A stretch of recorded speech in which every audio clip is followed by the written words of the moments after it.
Would you like a second opinion on your finding? Then send us your analysis and medical history to visitor at QS25.tv, and the chief physician, Dr. Wiechel, will analyze them for free and anonymously in our new broadcast format. Visit. Learn more at www.qs24.tv.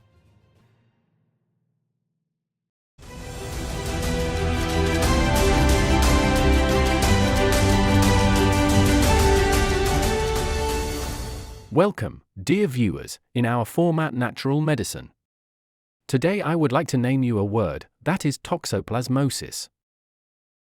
Personally, I only know this word from cats, which you always have to examine for toxoplasmosis. That's how I remember it. Maybe it's wrong. But that this is not only for cats, but very often also a phenomenon, an illness or a bacterium, a virus, I don't know, that also affects humans. That is a very, very important topic today. What I would like to discuss with the chief physician of the Swiss Mountain Clinic. Welcome, dear Dr. Petra Wiechel, thank you for being here. Yes, I'm happy too, thank you. I didn't only hear this in connection with cats, but I also read a book, I think it was 20 books, a Russian, Levadeva or Lavadova. Lebendova. Leva, good. I didn't quite understand it, but you are now the very first physician who is here, who tells me that this is really an acute point that should be considered. We should take this very seriously, because we don't even suspect that toxoplasmosis is behind so many diseases. Is that a virus or a bacterium? A bacterium, it's a single cell. And this Toxoplasma gondii is a single cell and is classified into the large category of parasites. But now you also have to know that parasites have causal causes for an incredible number of diseases even today.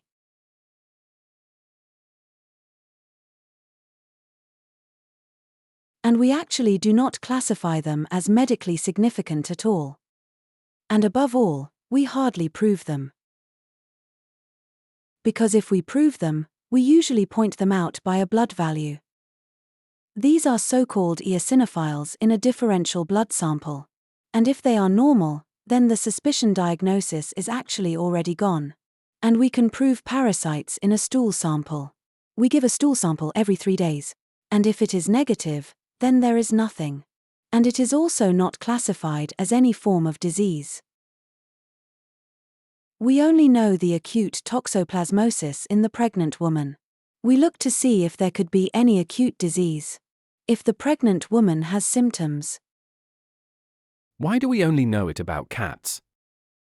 Why are cats being examined for it? What are the symptoms there?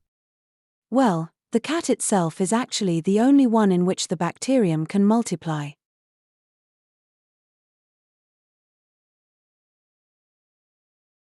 That's the only one. And the cat is the one who, when the cat gets infected, most of the time it is through meat. Or the cat is also a hunting animal.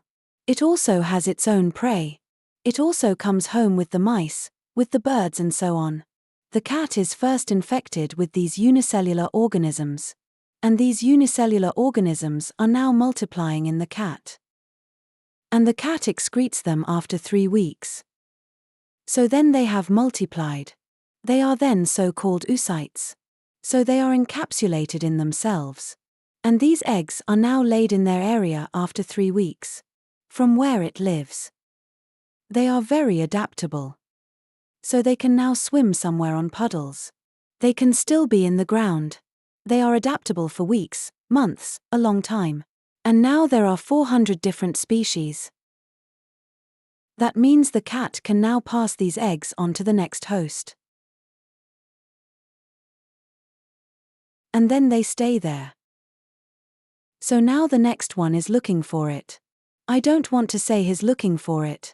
He is being searched. That can of course be the dog. That can be cat urine. And we work in the garden. So it's being transmitted to us?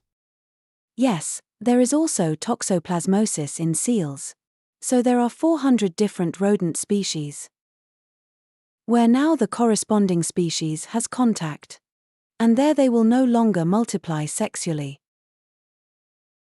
But they can establish themselves there. And they can also indirectly create their habitat again. What do you have to expect when you have toxoplasmosis yourself? I just wanted to explain the cycle again. This happens after 3 weeks, and then they are absorbed by the host. And there they can really establish themselves. And there they go as so-called bradycysts. That's what they're called. There they are. They are still excreted again and again, but are carriers. And will not actually leave this host now.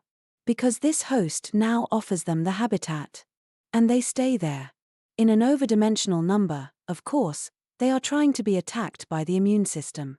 But Toxoplasma gondii as a single-celled organisms also has a high regeneration rate. And these are processes over weeks, months, and years. That means, the stronger the clinic, the stronger the symptomatology in this host becomes. In the animal kingdom, the host becomes weaker and weaker. And in the end, the cat serves to find its way back there again. So that's the normal rhythm of life of Toxoplasma gondii. And Toxoplasma gondii, like the parasite itself, will never do anything that destroys this host. So he doesn't burn the house. But he makes sure that this organism gets sick.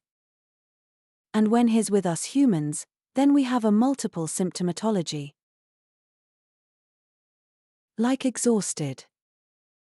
But I don't know why. I always feel tired. I'm not adaptable. I have to sweat a lot. I have such sweat attacks. And I don't even know.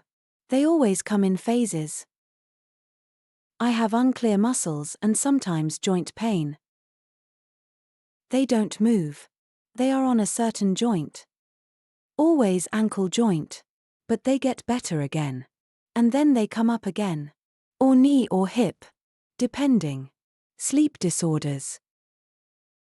Concentration weaknesses. Migraines. So the picture of a toxic but acute toxoplasma is incredibly broad.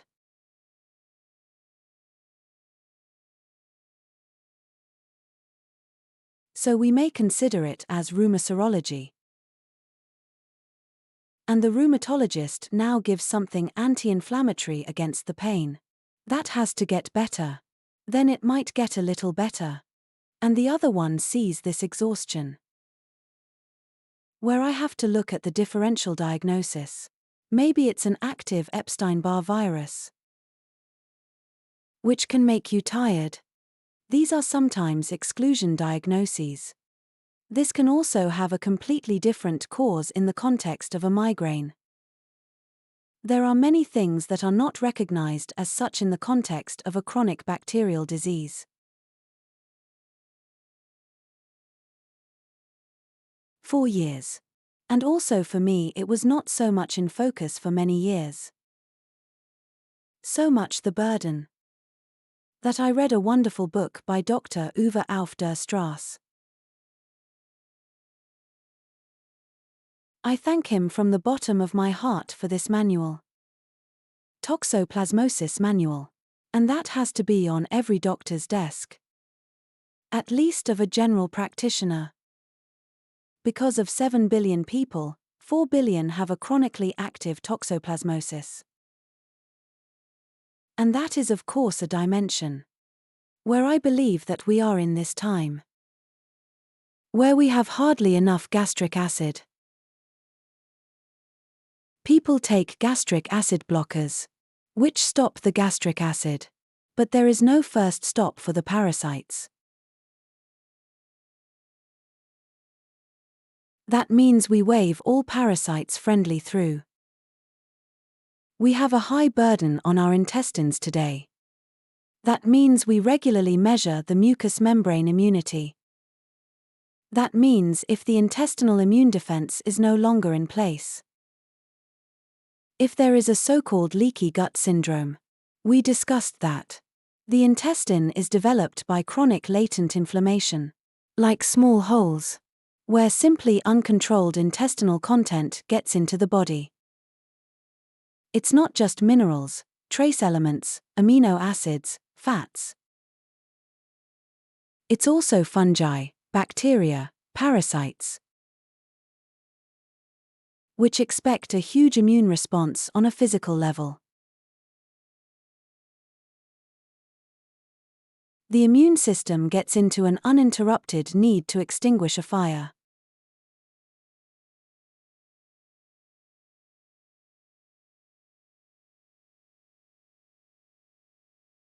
And this chronic acute toxoplasmosis is pretty serious.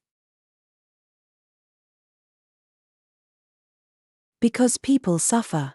They suffer for many years. And cannot explain this state at all.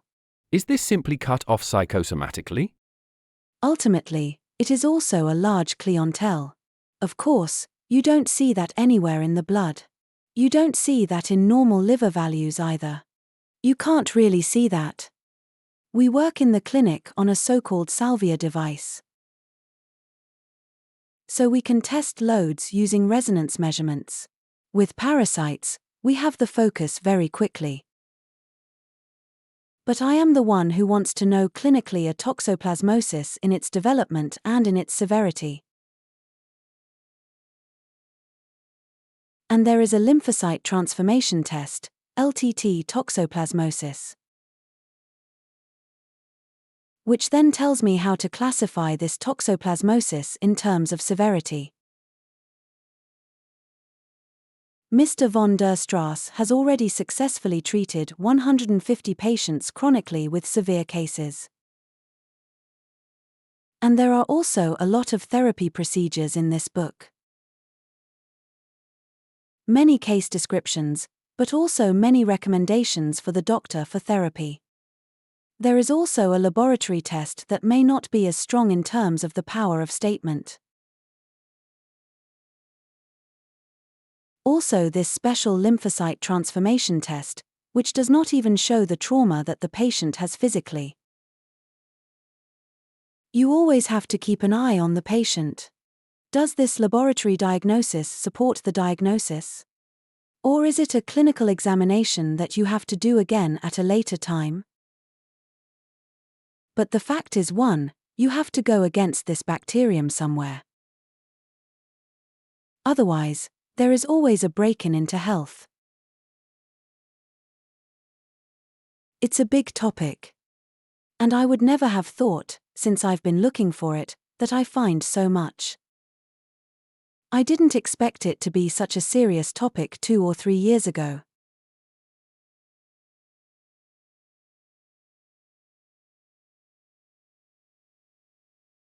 Now many people have a pet at home. Is the danger already big? The pet with the cat. That's why you don't have to take the cat out of your life at all. You just have to live with the risk. And you have to be very careful to think about yourself again and again and to protect yourself. The other thing is in the diagnosis. He developed this very nice symptom sheet of von der Strasse. So every patient where the suspected diagnosis or the diagnosis stands, fills out a so-called questionnaire. He can still verify it with the symptoms 1 to 10 in the severe. This already shows you very quickly where or in which direction it is going. Or you can also think of a toxoplasmosis here, which you then of course also secure clinically or serologically. But we really see very great progress. And people are very, very grateful that they understand this problem. And it's immensely big. I know of a case where a lady had an illness. It simply means that nothing can be done medically. She has to live with it. She was with you. You found this toxoplasmosis. That's a blessing. And you actually get her out of this disease again. Because we have now found the cause. Exactly. That really won't be the problem. That really won't be the problem. The toxoplasmosis? Yes, I think so. Are there more problems? No, you always have to look that even if you have the problem for 10 or 15 years, that many other processes are no longer in balance. Sometimes there are still co-infections. The immune system is no longer the strongest. So it won't just be the way to treat the toxoplasmosis directly, but you have to look at the whole thing. What happened as a result of such a chronic inflammation?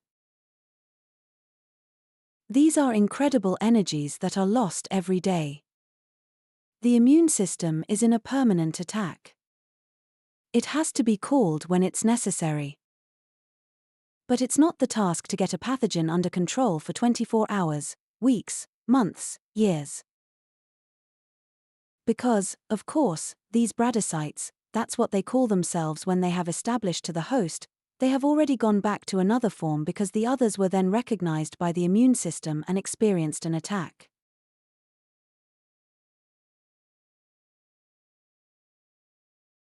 The parasite is always the free rider. It uses all forms in order not to be recognized. Don't you have to get exhausted? That's the way it is. That's why I say that the actual toxoplasmosis ensures that the host becomes weaker and weaker and is then again food for the next. The next question is everyone susceptible to toxoplasmosis, or is it also related to a strong immune system or a weak one?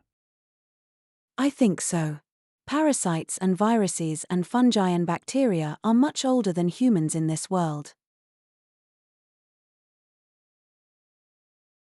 They have always led to the fact that the immune system has come into this immense, oversized development. Again and again in the adaptation to viruses.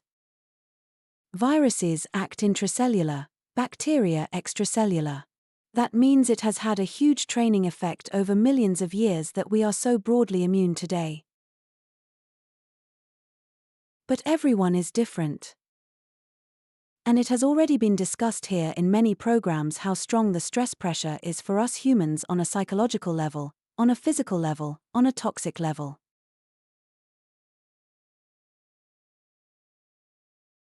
That means that what we do with ourselves, that we, for example, take the chance from the stomach that it immediately clears that for us, means that now Toxoplasma gondii is in us. That means now a spiral begins and the weakness decides and the strength. In this, both things play out. How strong are we ourselves? That is without question, of course. But if you have chronic stress, for example, with another, still reactivated virus for a long time, if you are now going into a physical or mental, difficult life situation. If you are still in a process where the amalgam fillings are taken out unprofessionally, the whole toxin pressure also goes up, then such an immune system goes down to the knees and can no longer withstand a slight, maybe completely normal stress.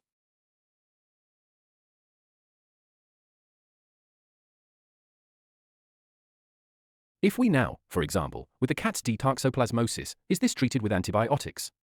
Yes? And with humans too? So we have the opportunity to treat over frequencies. I'm not quite 100% convinced yet whether we can do it. A toxoplasmosis that has existed for years and has passed into an acute form. Whether we see this real strain, that we are massively reducing it. The antibiotic protocols that Mr. von der Strass has developed are quite intensive. But you have to be tested by me for each patient in advance, if and which one. And then the therapy runs for 8, maybe 6 to 8 weeks. And then only twice a week for the longer term. And then only once a week for the longer term.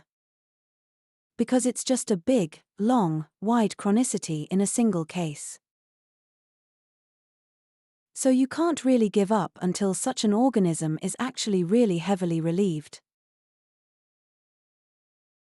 And of course, in parallel to that, in the responsibility of what you do with an antibiotic. That wasn't really an issue for me at all for 20 years. I'm only now starting to understand that if you can really restrict a suffering on purpose, and if you can really restrict a suffering on purpose, and if you can really control it, then of course it has to be accompanied very intensively.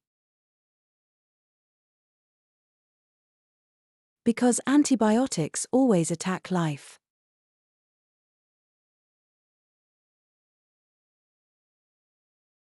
Because antibiotics always attack life. And because the human organism consists of far more microorganisms than body cells, I have to expect, of course, that I will attack other things as well. And that's very important to me. So every patient has a large accompanying program, that the inflammation, when it breaks down, toxins arise, bacterial toxins, that you know from the start, the intestine is okay, it is closed, it must not be that it still has leaky gut, that the toxic things are in view, that you can also build up the immune system again tomorrow and the intestine is protected. And that is very important to me, because you should never go to one process, you have to take the other one just as seriously, that such a patient does not take any damage. But the burden with toxoplasmosis is much larger and higher than we think. When I hear that, 4 billion out of 7, so. Yes, or especially, for example, eye problems. I actually see quite well and then I see a day again not well. Somehow my visus is different. This is also a typical toxoplasmosis or dizziness, unclear dizziness, headaches. So it's a lot of symptoms that we. Yes, the patient runs and runs and runs and the specialist can't find anything and the other can't find anything either. And the HNO says no, this dizziness doesn't come from there. And you don't think of the cat. We had a nice example of a patient who had a bipolar disorder, i.e. between depression and also partly.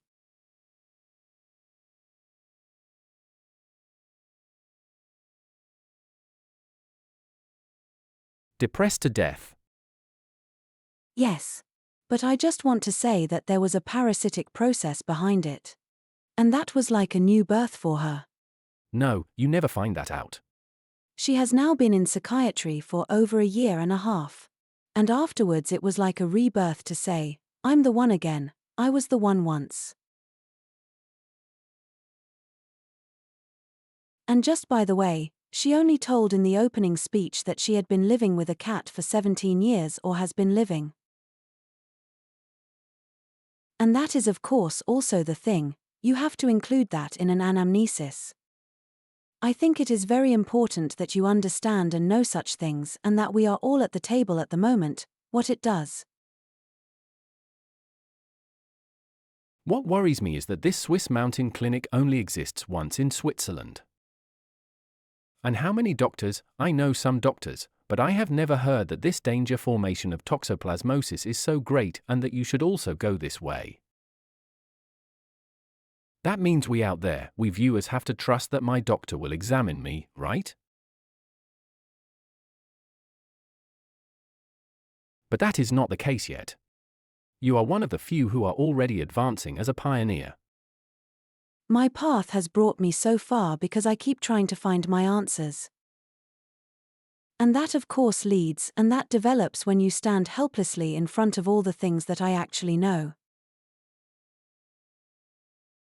They then continue to lead you on, that you also deal with these things.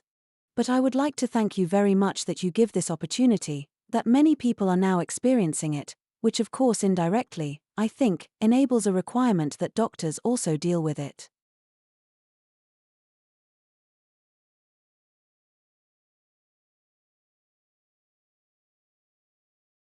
That means when the patient says, I think there is a lot of toxoplasmosis, then he will start.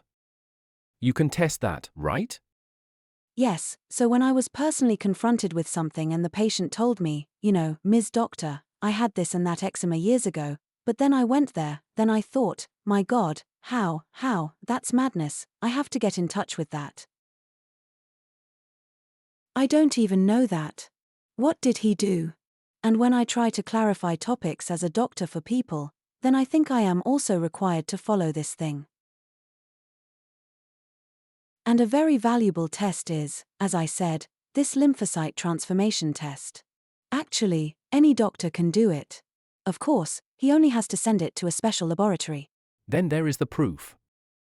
Then you just have to think about how to treat it. And at the latest then you can get in touch with you, right? Yes, and above all, how many people suddenly have such a burnout, exhaustion syndrome and maybe have a lot already mentally and processed, changed in their life, feel well positioned there, but don't get out of a phase to be sick, just to be sick.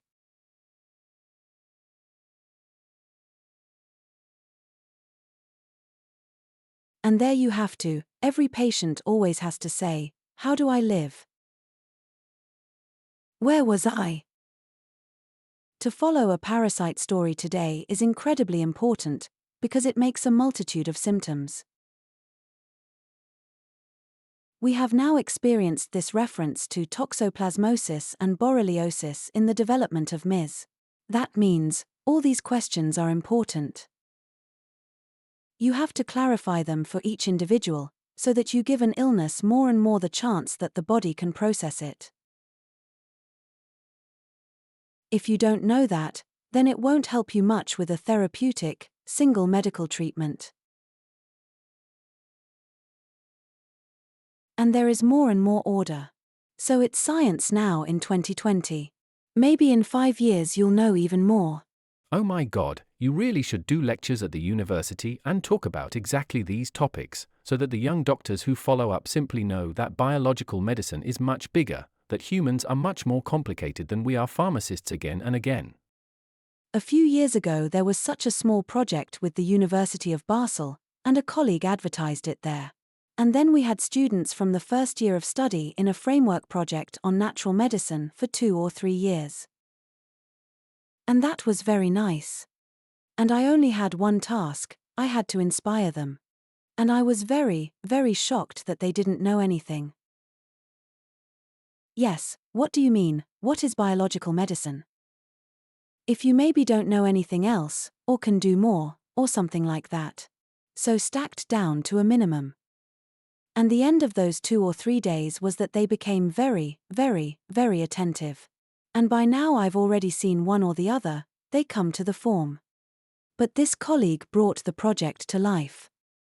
It's over again, the money's out. But I thought it was so nice. She said, you know, Mrs. Wiechel, this is an absolute one-stop shop. So we send these young people to you, you do all that. But my wish would be that there is more admission to the university, that students also expand their view. And I would be incredibly happy if we could open this view more and more, because they can be convinced of what is possible every day. And who says that something is not possible if I, as a person, want to take it into my hands, but I can't, because I don't know anything at all. And I think that's such a big paradigm shift. And you help incredibly here with your program, simply to carry a message that, on the other hand, calls for us to deal with it.